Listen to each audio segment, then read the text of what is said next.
न्यायपालिका के सदस्यों और लीगल सर्विसेज अथॉरिटीज का अभिनंदन करता हूं। साथियों, जब न्याय सबके लिए एक्सेसिबल होता है,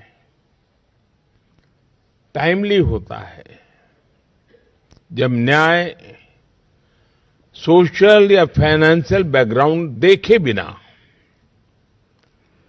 हर व्यक्ति तक पहुंचता है, तभी वो सामाजिक न्याय की नींव बनता है। लीगल एड इस बात में बहुत महत्वपूर्ण भूमिका निभाती है कि न्याय सबके लिए एक्सेसिबल हो। नेशनल लेवल से लेकर तालुका स्तर तक लीगल सर्विसेज अथॉरिटीज, न्यायपालिका और सामान्य मानवी के बीच सेतु का काम करती है। मुझे संतोष है कि आज लोक अदालतों और प्री लिटिगेशन सेटलमेंट्स के माध्यम से लाखों विवाद जल्दी, सौहार्दपूर्ण और कम खर्च में सुलझाए जा रहे हैं। भारत सरकार द्वारा शुरू किए गए legal aid defence council system के तहत केवल 3 साल में लगभग 8 लाख क्रिमिनल केसेस का निपटारा किया गया है। सरकार के इन प्रयासों ने देश के गरीब, दलित, पीड़ित, शोषित, वंचित को ईज ऑफ जस्टिस सुनिश्चित किया है। साथियों, पिछले 11 वर्षों में हमारा ध्यान लगातार ईज ऑफ डूइंग बिजनेस और ईज ऑफ लिविंग पर मजबूती के साथ हम कुछ न कुछ कदम उठा रहे हैं। बिजनेस के लिए 40,000 से अधिक अननेसेसरी कंप्लायंसेस को हटाया गया है। जन विश्वास एक्ट के माध्यम से 3,400 से ज्यादा कानूनी धाराओं को डीक्रिमिनलाइज किया गया है। 1500 से अधिक अप्रासंगिक और पुराने कानून रद्द किए गए हैं। दशकों से चले आ रहे पुराने कानूनों को अब भारतीय न्याय संहिता से बदला गया है। और साथियों, जैसा मैंने पहले भी कहा है, ईज ऑफ डूइंग बिजनेस और ईज ऑफ लिविंग तभी संभव है जब ईज ऑफ जस्टिस भी सुनिश्चित हो। पिछले कुछ वर्षों में ईज ऑफ जस्टिस को बढ़ाने के लिए भी कई कदम उठाए गए हैं और आगे हम इस दिशा में और तेजी से जाएंगे। साथियों, इस साल नालसा यानी नेशनल लीगल सर्विस अथॉरिटी के 30 वर्ष पूरे हो रहे हैं। इन 3 दशकों में नालसा ने न्यायपालिका को देश के गरीब नागरिकों तक जोड़ने का बहुत महत्वपूर्ण प्रयास किया है। जो लोग लीगल सर्विसेज अथॉरिटीज के पास पहुंचते हैं, अक्सर उनके पास न रिसोर्सेज होते हैं, न रिप्रेजेंटेशन होता है और कभी तो उम्मीद भी नहीं होती। उन्हें उम्मीद और सहायता देना ही सर्विस शब्द का सच्चा अर्थ है और नालसा के नाम में भी ये मौजूद है। इसलिए मुझे पूरा विश्वास है कि इसका हर सदस्य प्रेजेंस और प्रोफेशनलिज्म के साथ अपना काम जारी रखेगा। साथियों, आज हम नालसा का community mediation training module launch कर रहे हैं। इससे हम भारतीय परंपरा की उस प्राचीन विद्या को पुनर्जीवित कर रहे हैं जिसमें संवाद और सहमति के माध्यम से विवादों का समाधान किया जाता था। ग्राम पंचायतों से लेकर गांव के बुजुर्गों तक मीडिएशन हमेशा से हमारी सभ्यता का हिस्सा रही है। नया मीडिएशन एक्ट इसी परंपरा को आगे बढ़ा रहा है, उसे आधुनिक स्वरूप दे रहा है। मुझे विश्वास है कि इस ट्रेनिंग मॉड्यूल के माध्यम से कम्युनिटी मीडिएशन के लिए ऐसे रिसोर्स तैयार होंगे जो विवादों को सुलझाने, हार्मनी बनाए रखने और मुकदमेबाजी को कम करने में मदद करेंगे।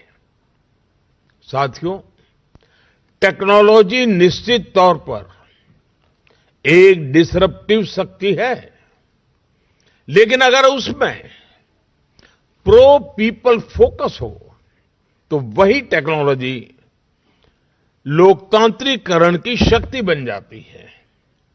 हमने देखा है कि कैसे यूपीआई ने डिजिटल पेमेंट्स में क्रांति ला दी। आज छोटे से छोटे वेंडर्स भी डिजिटल इकोनॉमी का हिस्सा बन गए हैं। गांवों को लाखों किलोमीटर ऑप्टिक फाइबर से जोड़ा गया है। अभी कुछ सप्ताह पहले ही ग्रामीण इलाकों में एक साथ लगभग 1 लाख मोबाइल टावर शुरू हुए हैं। यानी टेक्नोलॉजी आज इंक्लूजन और एम्पावरमेंट का माध्यम बन रही है। जस्टिस डिलीवरी में ई कोर्ट्स प्रोजेक्ट भी इसका एक शानदार उदाहरण है। ये दिखाता है कि कैसे टेक्नोलॉजी जुडिशियल प्रोसेस को आधुनिक और मानवीय बना सकता है। ई फाइलिंग से लेकर इलेक्ट्रॉनिक समन सर्विस तक, वर्चुअल हियरिंग से लेकर वीडियो कॉन्फ्रेंस तक, टेक्नोलॉजी ने सब कुछ आसान कर दिया है। इससे न्याय मिलने का रास्ता और आसान हुआ है। आप सभी परिचित हैं, इस प्रोजेक्ट के तीसरे चरण के बजट को बढ़ाकर 7,000 करोड़ रुपए से ज्यादा किया गया है। ये इस प्रोजेक्ट के प्रति सरकार के स्ट्रांग कमिटमेंट को दिखाता है। साथियों, हम सभी ये भी जानते हैं कि लीगल अवेयरनेस का क्या महत्व होता है। एक गरीब व्यक्ति तब तक न्याय नहीं पा सकता जब तक उसे अपने अधिकारों का ज्ञान न हो,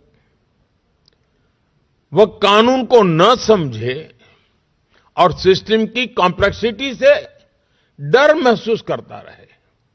इसलिए कमजोर वर्गों, महिलाओं और बुजुर्गों में लीगल अवेयरनेस को बढ़ाना, यह हमारी प्राथमिकता है।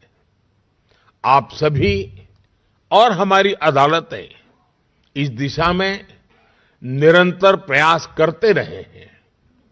मैं समझता हूं हमारे युवा, खासकर लॉ स्टूडेंट्स, इसमें ट्रांसफॉर्मेटिव रोल निभा सकते हैं। अगर युवा लॉ स्टूडेंट्स को प्रोत्साहित किया जाए कि वे गरीबों और गांव में रहने वाले लोगों से जुड़े, उन्हें उनके कानूनी अधिकार और लीगल प्रोसेस समझाएं, तो इससे उन्हें समाज की पल्स को सीधे महसूस करने का अवसर मिलेगा। सेल्फ हेल्प ग्रुप्स, कोऑपरेटिव्स, पंचायती राज संस्थाओं और अन्य मजबूत ग्रासरूट नेटवर्क के साथ काम करने की हम लीगल नॉलेज को हर दरवाजे तक पहुंचा सकते हैं। साथियों, लीगल एड से जुड़ा एक और पहलू है जिसकी मैं अक्सर चर्चा करता हूं। न्याय की भाषा वही हो जो न्याय पाने वाले को समझ आए। इसका ध्यान जब कानून को ड्राफ्ट किया जाता है तब रखना बहुत जरूरी है। जब लोग कानून को अपनी भाषा में समझते हैं तो इससे बेटर कंप्लायंस होता है और मुकदमेबाजी कम होती है। इसके साथ ही यह भी आवश्यक है कि जजमेंट्स और लीगल डॉक्यूमेंट्स को स्थानीय भाषा में उपलब्ध कराया जाए।